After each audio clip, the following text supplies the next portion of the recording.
We will call the Wednesday, May 20th Public Works Commission meeting to order at 6:30 p.m. First item is the agenda itself. Move to approve the agenda. Second? Second. All those in favor, please say aye. Aye. Aye. Aye. Next item is public forum. Rob, is there anyone online for public forum? Chair, we currently do not have anyone with their hand raised. Okay, and there's no one in person for public forum. We'll move on to the consent agenda. Motion to approve the consent agenda. So moved. Second? Second. Any discussion? I'll just say for me, I forgot to send an email about this, but the minutes for March had me both present and absent, and I was absent for that meeting. So I Okay. just wanted to get that changed. So which were you? Absent, definitely, I was absent.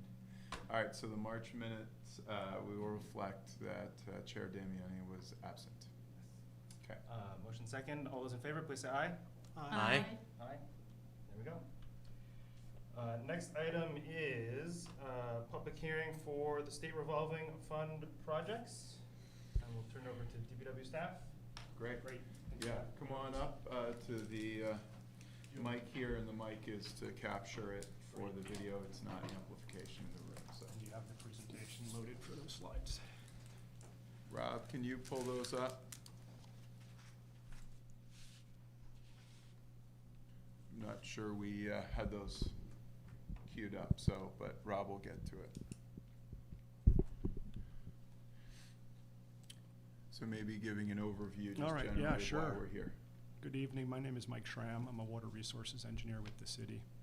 We're here tonight to have the environmental review public hearing for the following 4 projects: Cherry Street Bioretention Rain Gardens, the North Avenue Stormwater Improvement Project, the Old North End GSI CSO Retrofit Project, and the Crescent Beach Pump Station and Force Main Rehabilitation Project.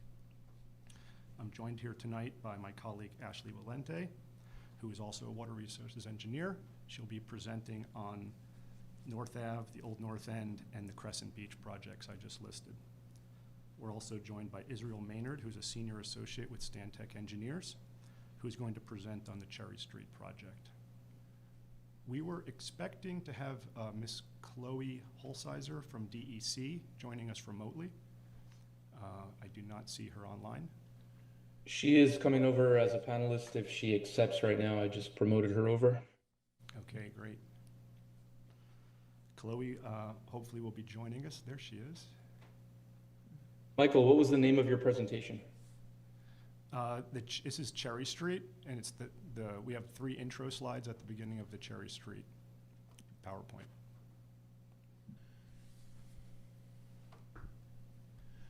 So Chloe is joining us tonight to observe the hearing and to answer any questions about the process. A brief background about the environmental review that is required for the identified projects. As you may be aware, all federally funded projects need to go through the National Environmental Policy Act, known as NEPA. Since both the Clean Water and Drinking Water State Revolving Funds receive federal funds, all elements of the project funded through these programs must comply with NEPA. All 4 of the projects I listed initially are going to receive some SRF-related funding. In Vermont, the state administers the environmental review procedures known as SERPs. You can go to, that's still fine, that slide for right now. Yeah, the state administers the NEPA review in Vermont. Next slide, please.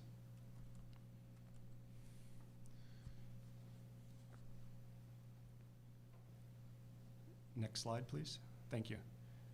This is a timeline of the state environmental review process.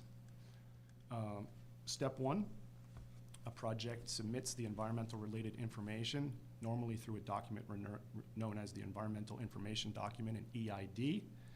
Step 2, DEC reviews that information and issues a designation, one of which is a finding of no significant impact, often referred to as a FONSI.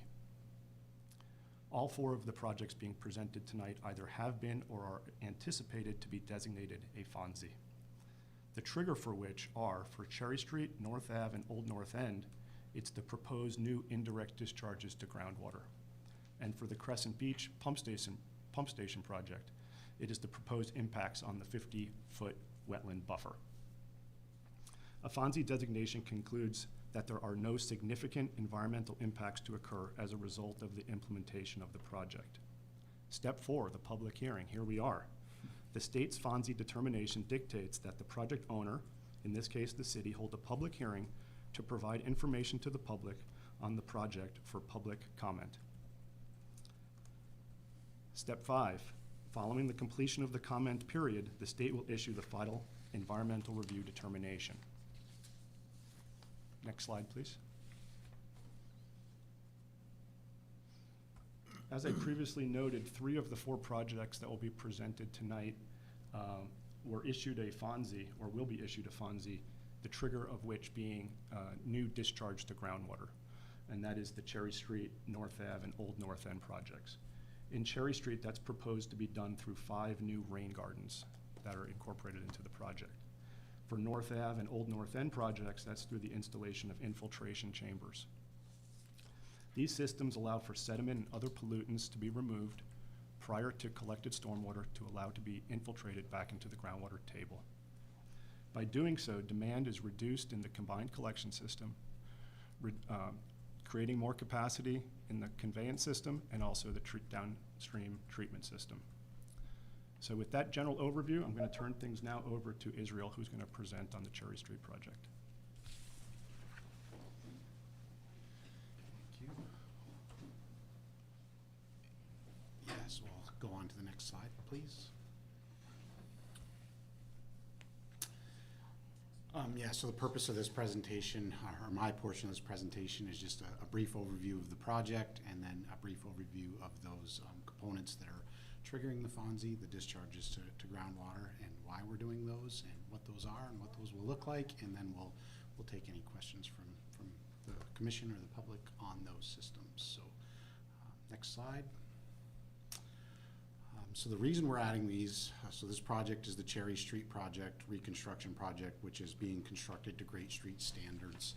The Great Street standards, there's a direct quote in this slide from the standards, but it's because of most of the downtown study areas within the combined, Burlington's combined stormwater or storm sewer system. It's important to infiltrate and delay flow of the stormwater entering the pipe system to lessen the burden on the main wastewater treatment plant. So that's kind of the emphasis for why these were put in this project. In the photo you can see on the right there is a similar system that was constructed as part of the St. Paul Street Great Streets project. Next slide, please. So here is a slide that just shows the locations we're expecting them, or that we are proposing them along Cherry Street. So one up at the crossing near the former Burlington High School now. And then 2 at the intersection of Pine and Cherry, and then another 2 at the intersection of St. Paul and Cherry. So they take varying amounts of impervious surface through those rain garden systems, and then will infiltrate directly into the ground at those 5 locations. Next slide.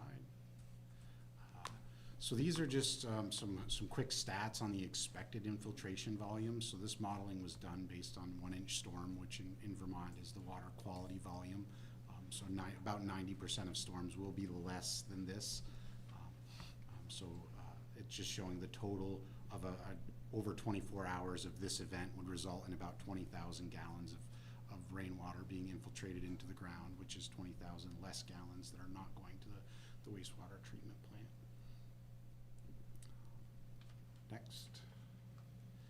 This one is just a quick slide on what those systems look like, where we plant trees in them, and they've got a soil depth to support that tree growth, and the bioretention area, rain garden area, is actually meant for the bio processes to help clean the stormwater before it discharges to groundwater. So we're not directly infiltrating contaminated groundwater. It's getting filtered through a media, and then at the end of that media is entering the natural soil before it goes to groundwater. So all of the water that is being infiltrated is expected to be fairly clean by the time it gets to groundwater. And that's all I have. Any questions, concerns? You're Are we welcome. doing it just for this particular section first and then? Yes, Okay. and then the other 3 projects will present from staff as a package. But now's an opportunity for you to hear from any member of the public or from the commission with questions. This state revolving fund funding source is incredibly beneficial to the city. Financing terms are beneficial the way we don't have to start paying until a year after construction. This is helping ratepayers and project and taxpayers in the city. But the additional steps that we have to go through, like tonight's public hearing, are necessary to access this funding. Great. We'll start online with members of the public. Rob, is there anyone online? There is no one online for public comment. Great. Then we'll go to commissioner questions on this particular portion of the project. No comment? Jim? No, I think it's gonna be beautiful. Great. Thank you. Commissioner Davis? Yeah, it looks awesome. I just was kind of curious. I don't know a ton about this topic, so is there something like that to you is important for us to know that was not covered in the presentation, or something that's like really cool to you about it? To me, it's just that, you know, these bioretention rain gardens have really the dual purpose of they actually look great. They get plantings in them, street trees, and they really are high quality stormwater treatment as well. So you kind of get that dual benefit, which I think is amazing. I guess one other question is, how long are they expected to maintain that flow volume, like be as effective? Yeah, so the maintenance interval on these is generally around a decade before, and that is not like a full reconstruction, basically. It depends on the load of the sediment, but there are 4 bays constructed that should take most of the sediment that will need to be cleaned out every 2 to 4 years, depending on trash and sediment. And then the actual filter media itself usually will need to have the top few inches taken off and replaced, say every 7 to 10 years, just to kind of refresh that capacity. But that varies a lot depending on how the tree growth is. The tree growth and the plant growth really keep these active and working well. Okay, awesome. Thank you very much. Commissioner Neovavanko? Yeah, these look great. And this might maybe be for Director Spencer. Why Cherry Street? Is it just taking advantage of? Don't you hate when I ask a question and I start answering it? Why Cherry Street? No, actually, I really prefer that. You know, Cherry Street because of the ongoing construction. Is it because it's I think of water flow from Maine or Maine we're doing Great Street, but College or Pearl. What's so special about this for Cherry Street? Yeah, so one of the great things about Cherry Street is it has really good infiltrating soils. Like all of the data that we have is showing groundwater at 40 to 60 feet deep, and then the soils above it are really sandy and able to take stormwater. So we really want to take advantage of those areas that have those soils that are conducive to accepting stormwater. So that's one of the big reason for this. And the fact that this is part of an overall Great Streets, Cherry Street project, we are trying to get as many funding sources as possible to help make this financially possible. It is a very expensive project. I believe the latest estimate is around $70 million. We do have 2 large federal grants. We still do have a funding gap, and it's through finding partnerships and funding sources like this that help us close the overall gap on the project. So we're really pleased to find different sources. We'll be looking, on the bike ped front potentially for grant opportunities as well to help us close the funding gap. But we are expecting, as part of Great Streets Bank and Cherry, to start either in 2027 or 2028 for construction. And we need to start no later than 2028 because some of the federal funding has a use period in which the funding needs to be spent. So that's why we're focused on Cherry Street soils, and we've got an existing project, and no sense in doing this work separate from a full streetscape. It's much more economical to do it as full streetscape reconstruction, and part of Cherry Street's project will also be adding sewer capacity for turning East Plant to a pump station and having the main collection system connecting to Main Plant through Cherry Street. So we'll take the opportunity as we do this project to bring that capacity in as well. And thanks, Ashley, for your coordination on that. No, I mean, I love this. I love Yeah. that it is a systemic approach.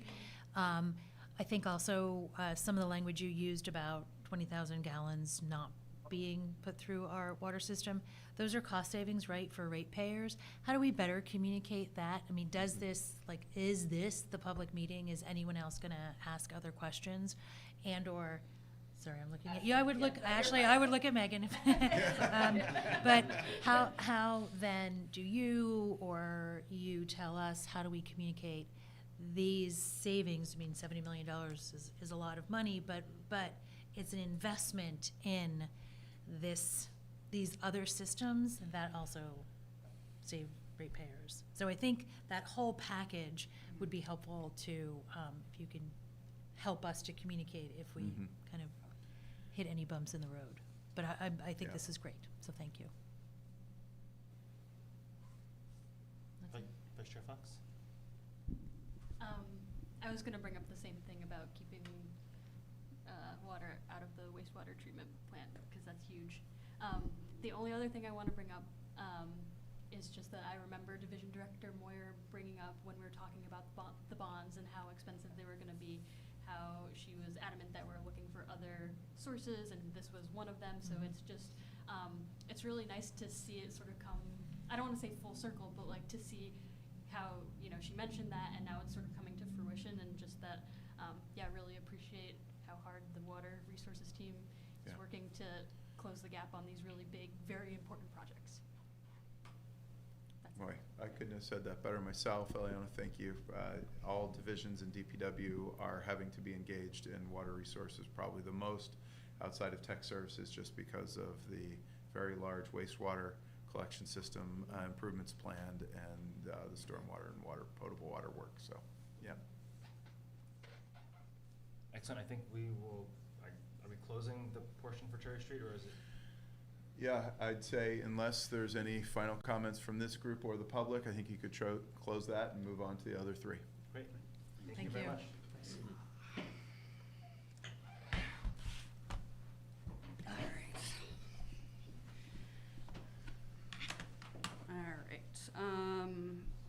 Rob, or remind me which one was next. I have all the presentations up. I'm Ashley Valenti, Water Resources Engineer, and I will be presenting on the remaining 3 of these environmental reviews.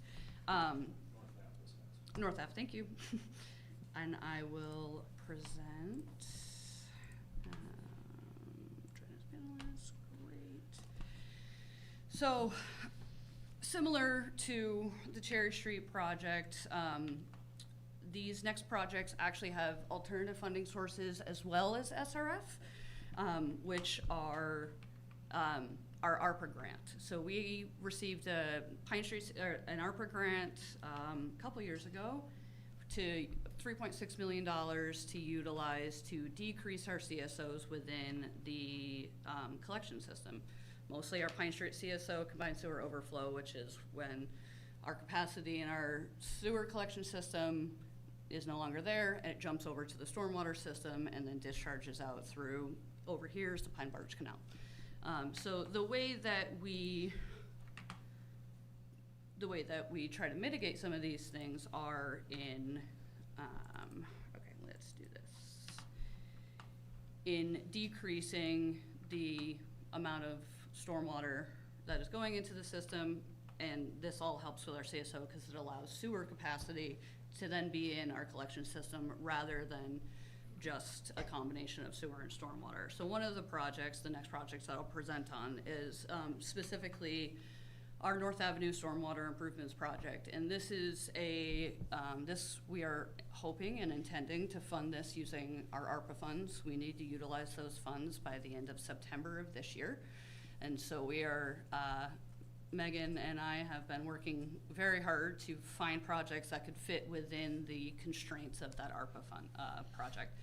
So one of them is actually in collaboration with the Cambrian Rise development, and that's this project. So what this is a stormwater infiltration system that will propose to be installed within the green space in front of the Lakeview Cemetery offices on North Ave.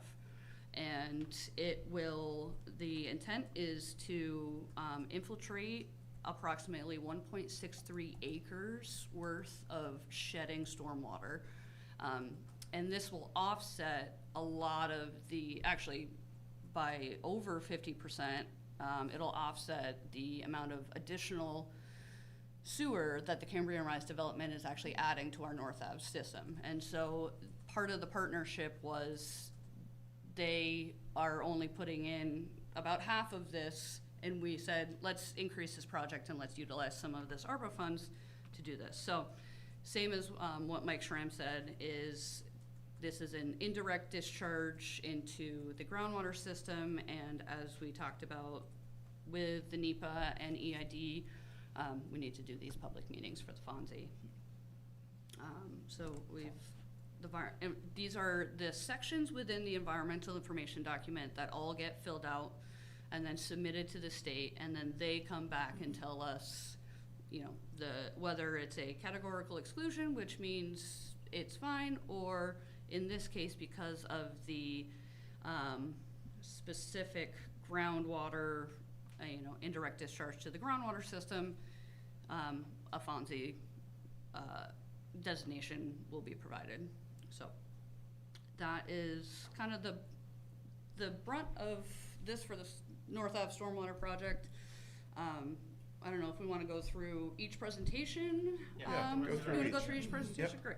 All right, so then in the same vein, I will then, let me move my, why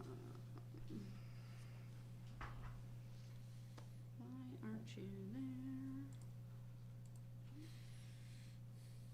Stop. Okay, let me share my screen. Okay, so in the same vein is our Old North End GSI CSO retrofit project. So back in 2021, we actually received a $1 million grant to design a large grouping of these GSI, which are green stormwater infrastructure / combined sewer retrofit projects. And we were able to install it was 13 total projects, and we were able to install all but 4 of them, utilizing that grant with full design and installation. We have 2 of them installed in the Old North End right now, and then about 5 or 6 separate systems installed actually up here in the South End in the Crescent Prospect neighborhood here. So these projects we're also planning on trying to utilize some ARPA funding for, specifically around the environmental review, as well as we actually received a TAP grant in conjunction with Tech Services to install these projects install one of these projects within the Cedar Street. So in federal funds, we ended up here again. So project 9 is over here on North Champlain at Cedar Street, and it will infiltrate up to almost 2 acres of impervious surface. So that is a significant amount of stormwater that we can then decrease from our collection system.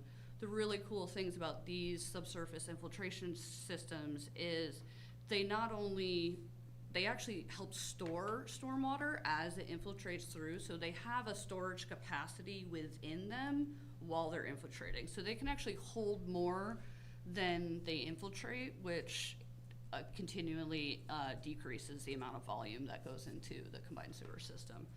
So That's project 9. Project 10, this is the project specifically that is part of the TAP grant. And so we'll be installing this and then doing full pavement in conjunction with that grant. So again, this is almost 2.6 acres of impervious surface that will be removed from the collection system. Project 12 is Perk at North Street, and this is 3.8 acres of impervious. So we are drastically decreasing the amount of impervious surface that is going to our collection system, which ultimately all of these are within our main plant collection system. So it is continuing to decrease that volume that we're seeing at the wastewater plants. And then project 13 is on Interville near Spring Street, and that's 2.7 acres of impervious surface. And again, with the illicit discharge, or the indirect discharge, these are all part of the environmental review process for groundwater protection services. And then, last but not least, is Wait, Crescent Beach Pump. could you just give me a second? I'm just trying to. Yeah. This, project 13, Spring and. Spring and Interville. Okay, thank you. Yes. Yep. So the full system will be on Interville at the intersection of Spring Street. Okay. Yep. Very good. Thanks. Yep. And then last but not least, my favorite here is, so this is SRF funded, Crescent Beach Pump Station. It is one of our sewage pump stations that is actually 55 years old to date. And so I have been working since the original bond in 2018 to rehabilitate up to 12 pump stations, I believe we selected during that bond through design and construction. We constructed 2 pump stations. One is the Flynn and one is the Fletcher. We did 2 rehabilitations.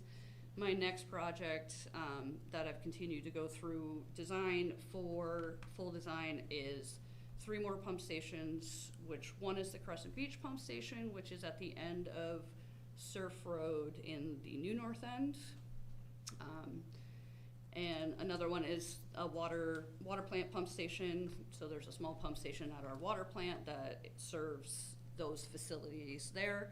And then the third one is Proctor Place Pump Station, which is Chapin's neighbor. So those are the 3 pump stations right now that we are designing. And those will be full new pump stations, including new force mains for those as well. So this is the current location of the pump station. It's actually up in the grass area here, and as part of this project, we'll actually be moving all of our infrastructure off of private property and directly into the public right-of-way, including the force main, which currently, and I will share this because this provides us a little bit more detail of where we're at. So this pink dotted line here is the force main that runs from this pump station up to the bike path, and it discharges into our collection system that runs through that area. So it runs through approximately 9 to 10 private parcels. And so part of this project will be to decommission that force main and run it through the public right-of-way, Surf Road, Crescent, up shore, and then it'll discharge in our collection system here at Dale. So that's the concept of this project, but one of the, for the environmental aspect of it, we are within the 50-foot wetland buffer. All wetlands have within the wetland and then a buffer around them for construction purposes. So part of our construction will be within this wetland buffer. And so again, environmental impacts, we do not foresee any significant environmental impacts as a result of this project. And yeah, so we just have to come through the public hearing for it. Great. Yeah. Thank you very much. Yeah. We'll start again online for any members of the public who have any questions on these 3 projects we just heard. There is no one currently in queue. Great. We will go to commissioner questions on this. Commissioner Davis? Yeah, I think these look great. One question I had is what is the TAP funding? TAP, so it's transportation, I pulled it up because I couldn't remember, Transportation Alternatives Program. It's a VTrans specific grant. I think we have a 20% match on that, correct me if I'm wrong? Usually that's I believe the we have match. a 20% match, so, you know, for a $600,000 project, the city only has to provide 20% of that funding. And so it's a huge opportunity for, I believe Tech Services is expanding that project and doing a large paving project on Cedar, the whole aspect of Cedar. We're just doing the stormwater system on the eastern portion of it. Awesome. I guess in terms of the kind of educating the public, including myself, about how effective these sorts of systems are there kind of directly observable, noticeable things that people will kind of get from this other than kind of savings? So in my experience, as I said, the water resources, we actually utilize the stormwater infiltration chambers specifically as wherever we can. And the Old North End is a fantastic location for it because it's so sandy and it just sucks water down. So we have, I want to say 10 to 12 systems up there already, and it does drastically decrease the amount of stormwater that's hitting our system. And we have, I've done a couple of studies on them where I actually put like flow meters in the system so I can see how much water it's actually taking, and it does drastically reduce the amount of stormwater that is getting into our collection system. The ones that we have installed in the south end, I believe, and I can say this as one of the things I do also for the city is manage all of the CSOs and the flow metering and stuff like that. And we have seen a significant decrease in the duration of Pine Street CSOs. So the ability to remove all of that stormwater from our system is allowing our sewer collection system to really do its job and convey sewer to the main treatment plants. So. Awesome. Yeah. In terms of I asked for the Cherry Street one about kind of like the maintenance situation. Yep. One thing I did not ask about was how these sorts of systems reduce maintenance elsewhere in the like CSO system overall. So could you speak to that some? Yeah, so one of the things about these systems is, so they are built with a filter fabric base, and that allows all of the solids that come from runoff off of the streets. It actually gets filtered in this chamber, and so then it's sitting in that one space. And we have a full collection system team that goes through and cleans these on a yearly to every twice a year basis to actually suck out that solid. So all of that additional solids, and is a huge phosphorus removal for our collection system. So drastically decreases the phosphorus that we're seeing at the treatment plants as well. It centralizes that TSS, which is suspended solids. So it centralizes that in one location rather than being within our collection system and increasing all of the solids that we're seeing at the treatment plants. Or a lot of times it will actually settle within our pipes themselves. And so instead of them settling in the pipes and then us having to continually clean these pipes all throughout the city, it localizes it, so it makes it a much easier system to manage and maintain. Awesome. Very cool. Yeah. Thank you. Commissioner Hayes? Yeah, thank you. I'm very unfamiliar with this and the process, so this is very helpful to hear. I have a question about the ARPA funding. Yep. And the timeline. Have the projects that you described here, have they already been approved for that funding? And I know that it sounds like the timeline is very tight. Yes. Does it have to be, and if that's true, does it have to be completed in So- order to receive that funding? Yep, so the ARPA funding, we need to bill up to what we can by the end of September of this year. And so specifically for the North Ave system. I actually just put an RFPQ out for the construction of that, and so I am anticipating that to be fully constructed by the completion of that deadline. With regards to the GSI CSO projects, we are utilizing ARPA funding to, so those are already designed because they were part of that $1 million grant but we are updating those designs, providing additional specs and bids to be able to put them out to bid. So I am hoping that I can flip that around pretty quickly and utilize as much ARPA funding as we can. There's a couple of other projects that I'm actively working on that is drawing down that ARPA fund as well. So we are, I think I probably have 5 different projects that are trying to draw down that ARPA funds as much as possible. And is there a contingency plan, like should something get delayed and you aren't able to, you know, access the funding? Yes. Okay. So Yeah. So we still have funding in our budget for being able to build what we can. Okay. So yeah, and we'll go through that as our budgeting kind of comes through and what shakes out towards the end of September. Okay, great. And then in terms of the work around, like on North Ave and with the high school opening, are there any concerns about, you know, access there? Is it all kind of So there will be a little bit of construction within North Ave because we need to grab those catch basins that are on North Ave and actually pipe them to this new system. So it'll take it off of the collection system and put it into this system. So there will be a little bit of construction in North Ave, but it's a really small amount, and it's basically just trenching across. So it shouldn't be too onerous, and I don't believe that it would be.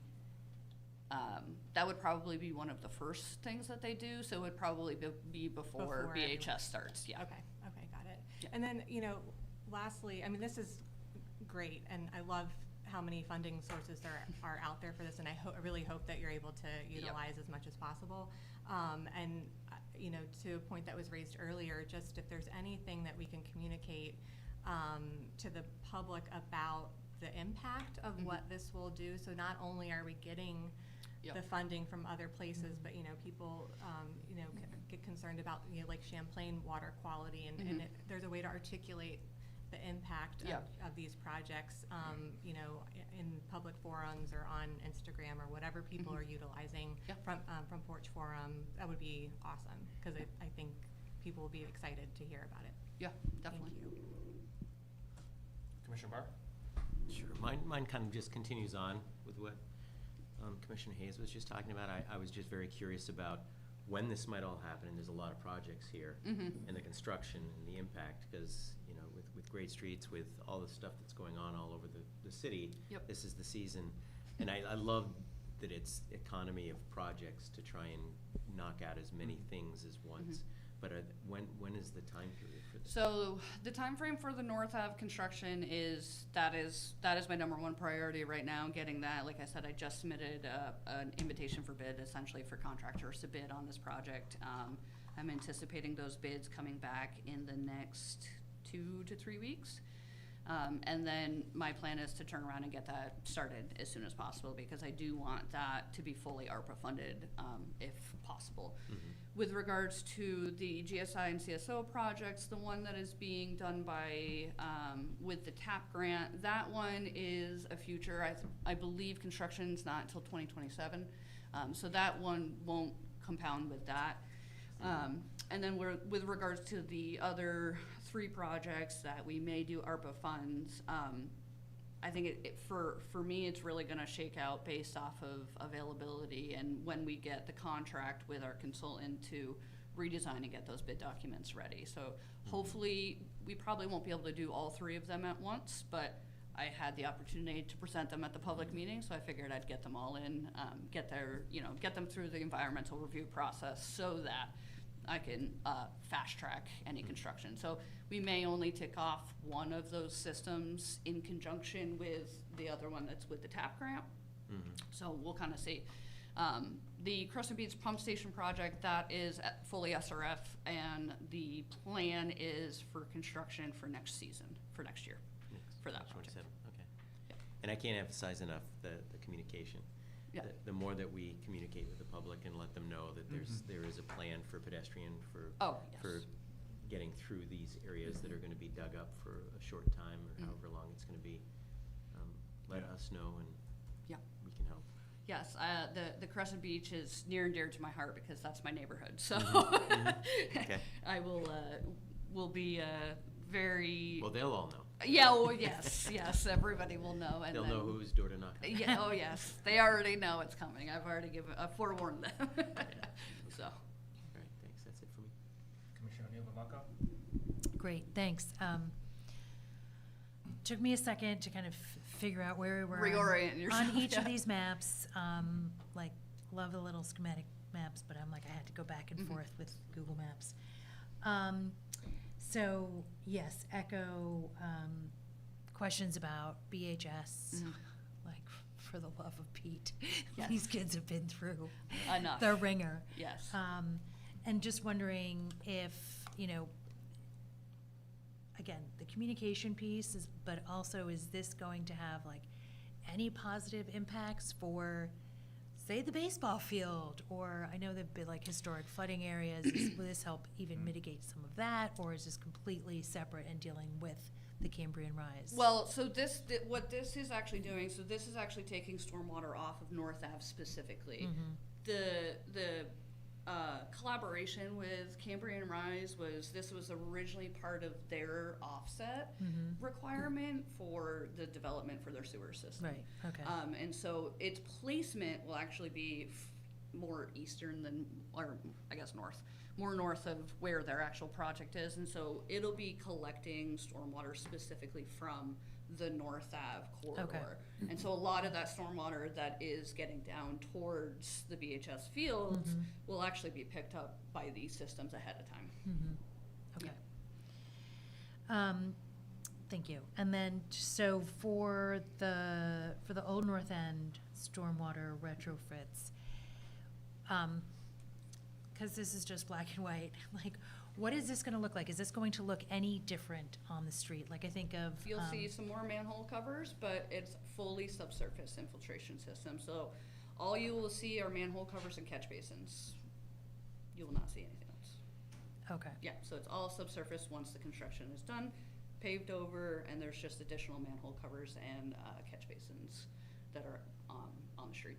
Okay, and then this is on us, thinking of a one-way street and that disruption in traffic flow For the construction. for the construction period, Yeah. right?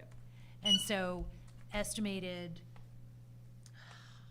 you're not gonna know, I mean. Well, I might. Well, right, I just think of, the more we know, the more we can communicate of, okay, this part of North Champlain Street is going to take approximately, right? Right. So these Under-promise, larger over-deliver. systems, so like the North Ave system will probably take a month and a half to 2 months for full construction. Some of the larger systems, the longer systems, may take a little bit longer, but they usually phase them, Right. and so they're going like one structure at a time. Once the road is open, these go in very fast because they're just big plastic U-shaped things. So they just get dropped in, and then the trench gets backfilled and paved over. So they are a very fast system to get installed once the construction starts. So I would say from start to finish, approximately a month to 2 months. And Okay. but we usually, especially in these residential areas, because we have done these in residential areas all throughout the city, some of these larger ones that were part of this original GSI CSO project. So I don't know if you noticed in the presentations, the projects were 9, 10, 12, and 13. I did notice a So we missing number. installed projects 8 and 11 in 2022. So we've already done 2 of the projects, and we basically require our contractors to plate at the end of the night so that there's not just an open hole and people can't get to their parking spaces or their houses or whatnot. So it's usually just daytime disruptions, and then nighttime they restore the street back to a drivable situation. Great, thanks. No, I appreciate that, and I think, again, the communication of like, this will look This the will same. look really bad for a little bit of time, But we're gonna and get then back to it'll normal. look just like a regular street with a brand new pavement. Right, and again, the benefits, really communicating the benefits Yeah. to Mhm. Burlingtonians about what this does for our drinking water. We don't want to bring back cholera, and for the health of the lake. I mean, remember, I was talking about that last year when we were talking about the bond. No one wanted that tagline. That's all. Vice Chair Fox?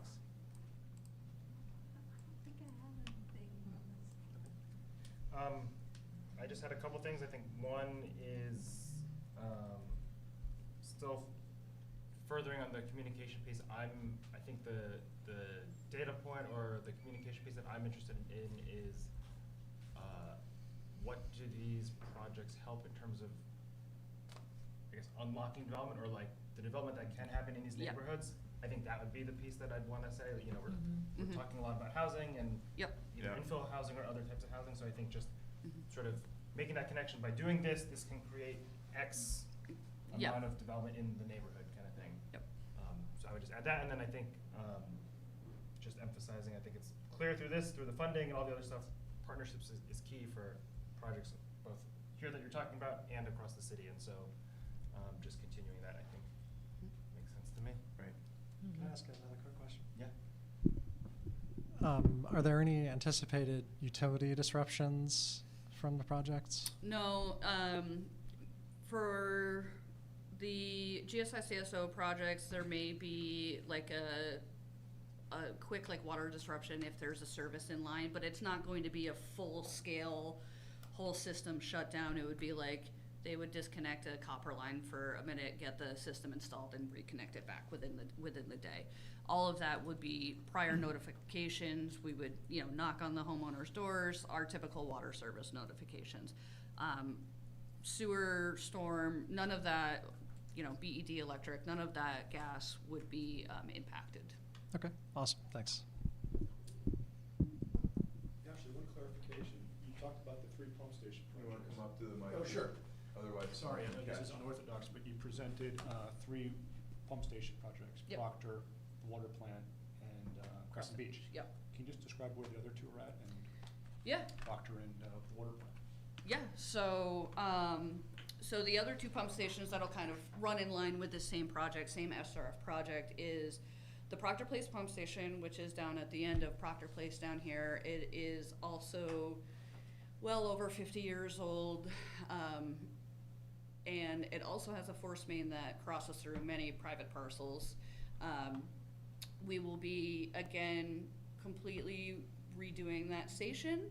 Everything will be subsurface instead of having a gatehouse, which is what the system is now. So we'll be taking that house down and everything will be underground.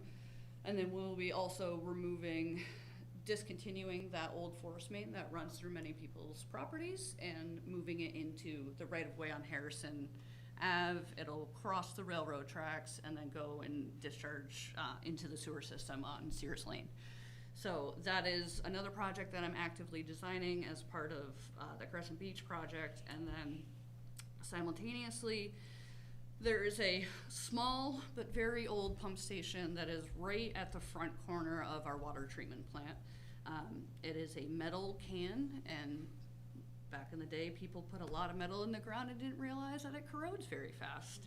So it is, again, another station that we will be completely discontinuing. We'll be moving into the green space across the street from where it is right now.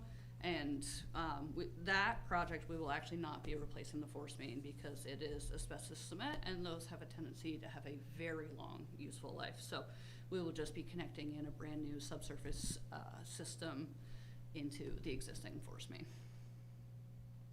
And that pump station just serves those facilities there. So the water plant and then BED's space there as well. Great, thank you. Yeah. One final question. This is the official public hearing, but if folks are watching this online afterwards, what is the best way for folks to provide comments or questions? Yeah, so you could reach directly out to our Water Resources Customer Care, and they can direct them to me. I believe Chloe is also our state representative, and so she is a point of contact as well for any environmental questions or concerns. Yes, and we also put out a NOI FONSI document, which can be found on our website. I'm not sure if it was added to the agenda for this hearing or not, but it also includes my contact information there. So if anyone wants to reach out with questions, they can do that. Perfect, thank you. And I was just going to add, for the Cherry Street project, the public comment period is open through June 7th. Yes. Perfect. Yes, and the North Ave stormwater is through June 18th. So it's about a 30-day public comment period essentially from around now. He started his system sooner than mine, so. Perfect. Thank you very much. I believe that closes the public meeting, public hearing. Thank you. Thank you. Thank you. Thanks. Moving on to the director's report. Whew. All right, you all are making efficient work. Thank you, everyone. Thank you, Thanks so Team much. Water Resources. Appreciate you being here tonight. There were a lot of exciting updates in the director's report. I'll just draw attention to a few since it's not too late. The major projects that we've got underway are reaching pretty exciting milestones. We are talking about completion for both Great Streets Main Street and for Champlain Parkway in the coming 2 months. We are planning for the Champlain Parkway to have a community event in late June in the south end, and then July 17th and 18th for Main Street downtown. And more news will be forthcoming. There are still some construction impacts on both projects. Main Street right now at Main and Church is closed during the week. Will be open for weekends to construct the brick crosswalks at Main and Church. So appreciate folks' patience as we finish up the last items on both of these projects, and we are close to the end.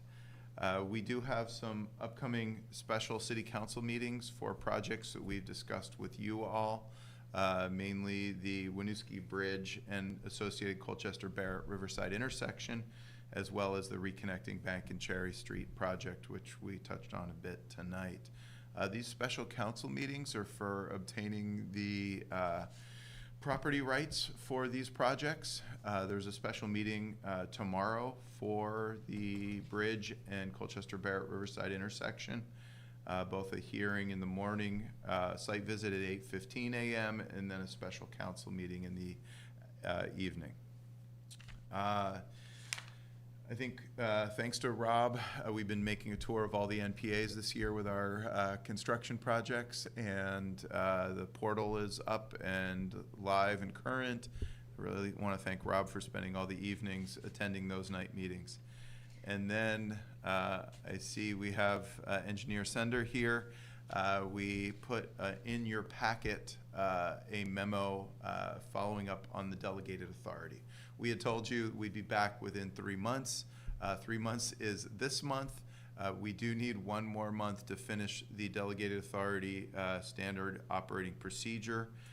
There has been only one project where we have used our delegated authority, and that was to address a request for an ADA space. We put that detail in your packet, and we'll be with you all next month to go through the full SOP. And I don't know, Engineer Sender, if you want to add anything to that. That about sums it up. We do have the SOP drafted, and we just kind of needed a bit more time to work things through with our city attorneys. We've been in a lot of discussions with our city attorney, and yeah, it's very close to being done. And we appreciate your patience giving us this last month to wrap it all up. Great. And Mr. Goulding, anything to add to the director's report? Chapin, thanks for a great summary of a lot of the work going on. We should add that the Main Street paving project of the lower Main section is also starting after the marathon next week. So I think the crews are going to be at South Champlain Street to begin with, doing some curb demo. So there's going to be a kind of high volume of activity going on outside of the normal project parameters, most of the public are probably going to think it's part of it. So we have a round of outreach being prepared with that late breaking news. We are also, this might make Commissioner O'Neill Vivanco happy. We are, I think, starting paving College Street next week, and that should be happening, hopefully kicking off next week. That was also late breaking schedule news today. So more to come as the schedule kind of gets tightened up. Yay, thanks, Rob. So are Colchester Ave and College Street gonna be under construction at the same time?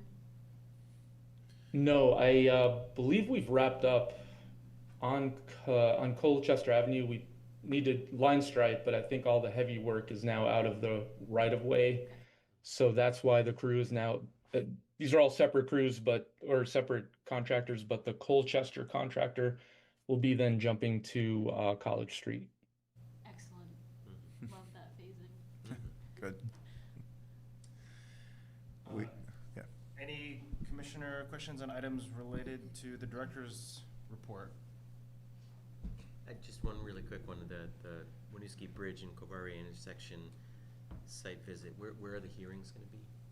These hearings will be in Contois Auditorium, and Right they now. are warned on Okay. Civic Clerk on the city's website if anybody's interested. I am really pleased to say that V-Trans, who has been leading the property negotiations, has secured most property rights, and the remaining ones are relatively modest. Doesn't mean they're not important for the property owners, and some of them are just due to property owners being busy or not being able to meet the timeline that we need to meet.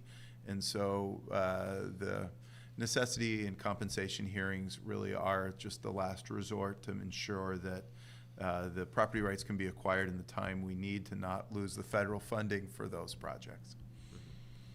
Thanks. Yep.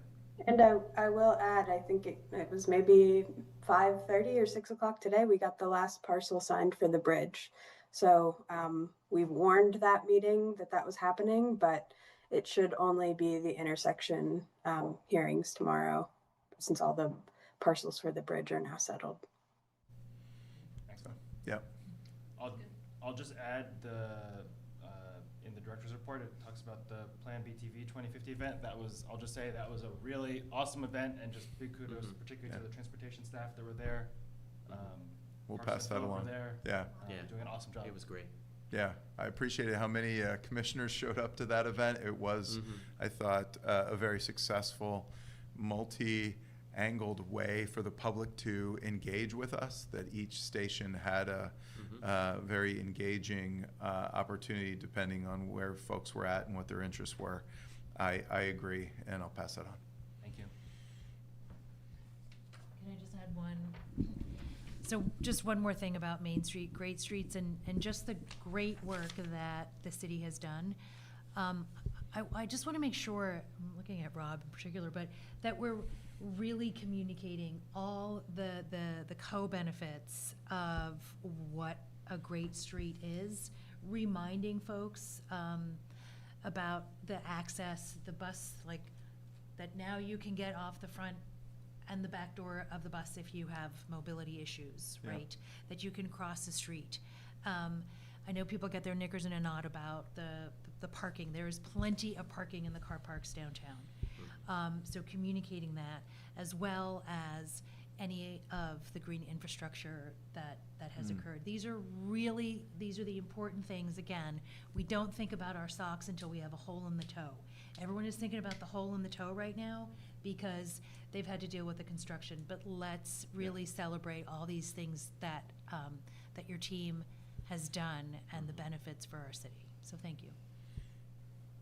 Well said, thank you. And we will be doing tours of the project and pointing out some of these at the 17th and 18th event in July. But to your point, leading up to that, through social media and other avenues, there's definitely a lot to talk about. Commissioner Hayes? Just thought of something. Regarding the Champlain Parkway opening up and the signal timing and kind of assessing that, when you're doing that, are you also looking at the other, so for example, I've noticed with I'm like staring at it right now, the stoplight out here the no turn on red, right turn when you go onto Lakeside right here.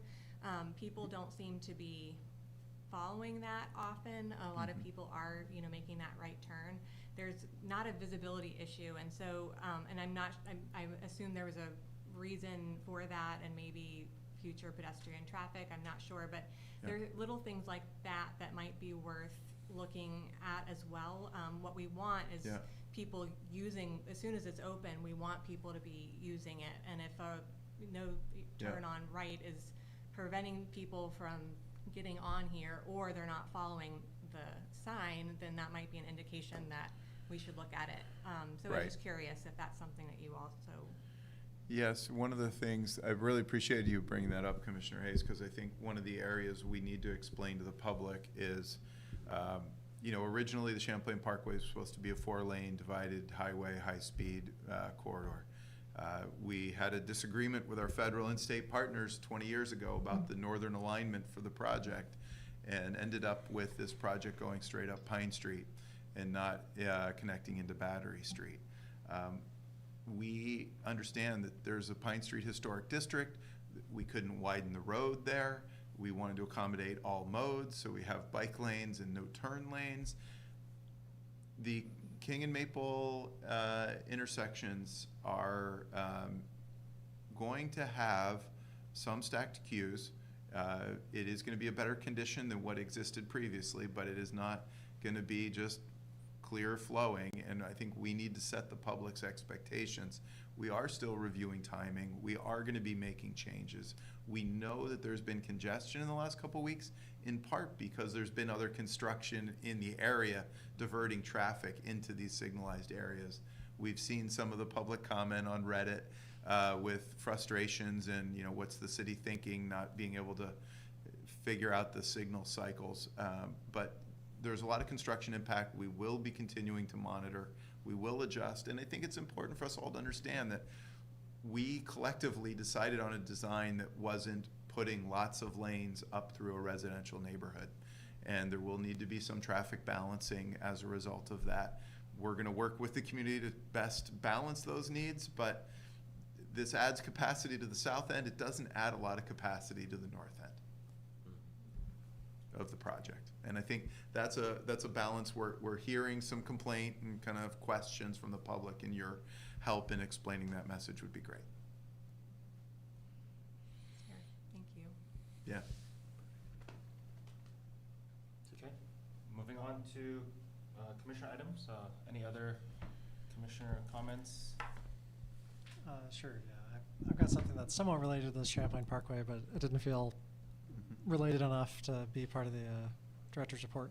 So I noticed, I want to say it was either Friday or Saturday, that on Home Ave and Shelburne Road, there were, well, one, there was like a semi-truck that went through that intersection, like on Home Ave, and then turning right onto Shelburne Road, which just seemed odd. I don't think I've ever seen that before.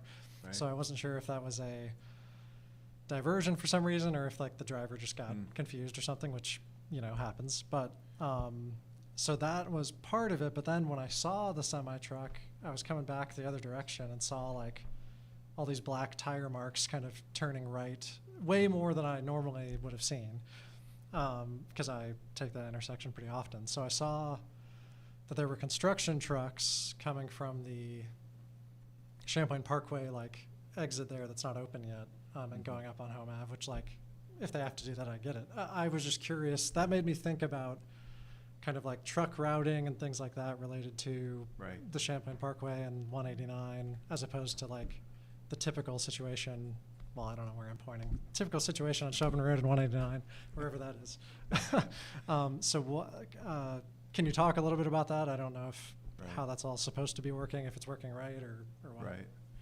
Yes, we are hoping that Home and Flynn are no longer truck routes once the Champlain Parkway is completed. The turn radius there at Home and Shelburne Road is not conducive to tractor-trailer movements, as you witnessed. Yeah. But the curb radii at the Parkway in Flynn and the Parkway in Home is conducive to accommodating tractor-trailer movement. So we are expecting, Global, for example, that receives lots of oil deliveries and departures, will use the Champlain Parkway instead of going up to Shelburne Road once the parkway is open.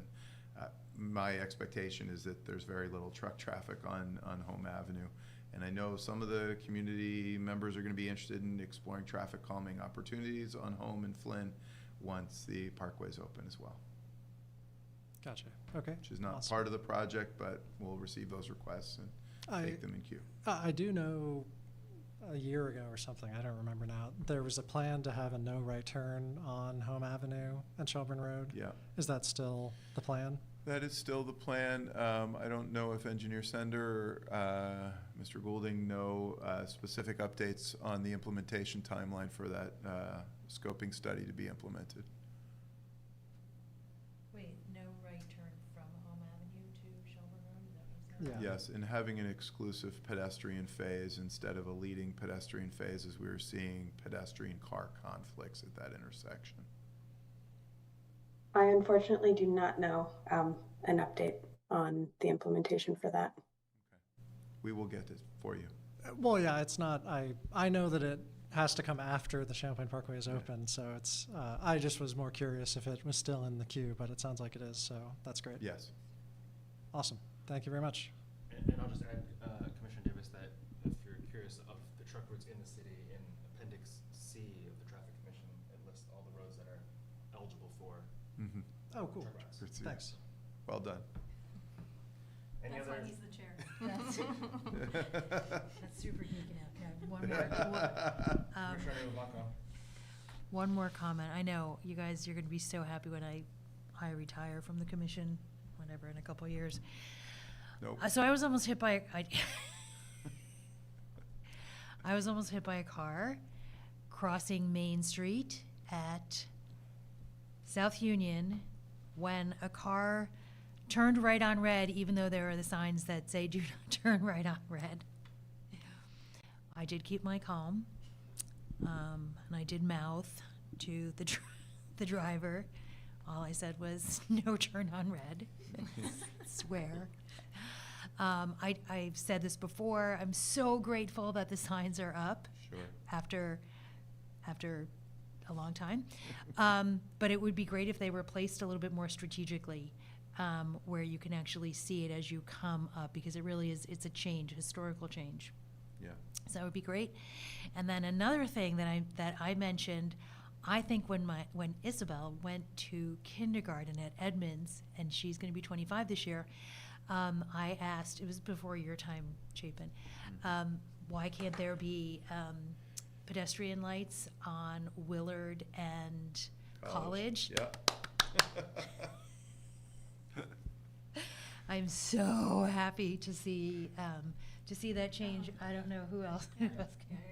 Yeah, it's a major corridor for kids walking and biking to school, as well as college students heading up. So agree. thrilled that we are prioritizing pedestrians, because we are traffic. Yes. Too. Thanks. Thank you for highlighting our traffic team, which is doing this work in-house, because they are cost-effective and they are skilled. And my understanding is that this is the last intersection in the city that does not have pedestrian heads. So we are achieving milestones together, and I hope to have that one up and running next month. So excited. Yeah. And I'll just add, also the new sidewalks along particularly Manhattan Drive in my neighborhood, the Old North End. Yeah. That is also another major corridor of kids, particularly going to IAA. So I think Yeah. just seeing that investment has been really awesome. Yeah, we had a number of parents who have been very active in making sure that investment happens. Any other commissioner comments? Commissioner Mark? Yes, thank you. Two things. Along the Pine Street, where it's now currently blocked, south of Home Avenue, it's a dead end. Will it continue to be a dead end after the Champlain project is done?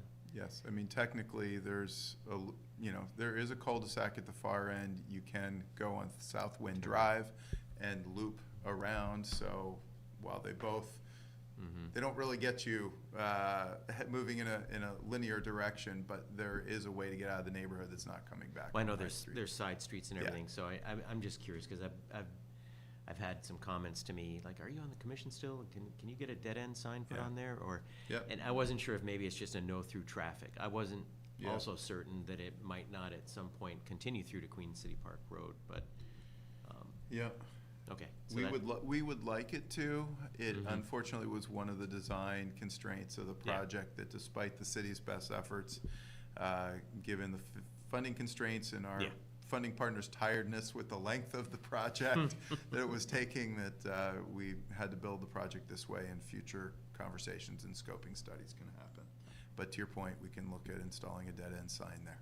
Okay. And the only other thing too, and I think city engineer Willock has heard from the old East End folks about this, the Winooski Bridge and the dropping of the bike ped path that was going to go underneath on the south side of the bridge, because of the narrowness of the uphill side or the east side shared path.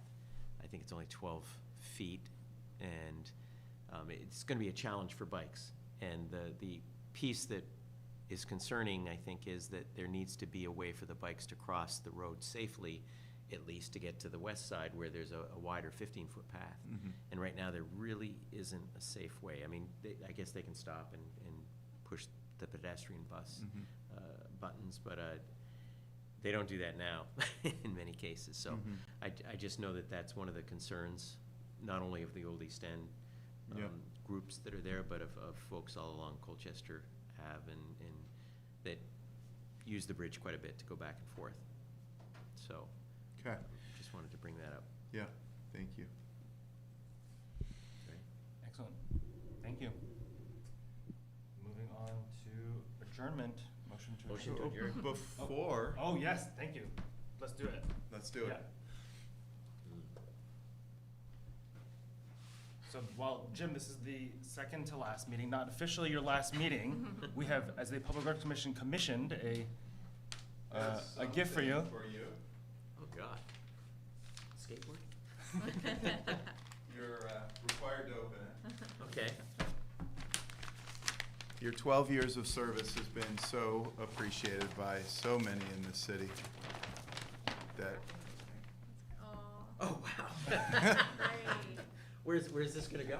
that's, It's gonna go on the planter at the intersection of Colchester and Main Street. All right, thank you. Oh, thank you so much. yes.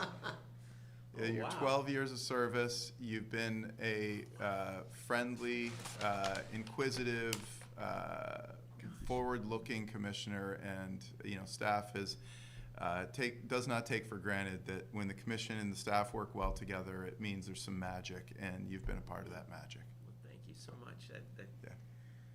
I don't have a lot of words to say right now except for thank you, and can't wait Yeah. to become a citizen and coming in here and taking my 3 minutes. Yeah, this was the idea from the commission, Thank so you. Thank you all of you. well done. Appreciate it. Appreciate all of you. And the staff. I wanted it to say the Jim Farr. I forgot to pass along that. That I didn't make it. Sorry. No, it's okay. Thanks, Rob and Maddie. Appreciate you guys. And everybody else. Thank who's you. here. Appreciate you, Jim. Yeah. I'll see you around. Jim, thanks for your service. And happy birthday also. Yes. Indeed. I think we need to adjourn and go celebrate you. Okay. With that, Motion to adjourn. Second. all those in favor, please say aye. Aye. Aye. Aye. Meeting adjourned at 7:43 p.m.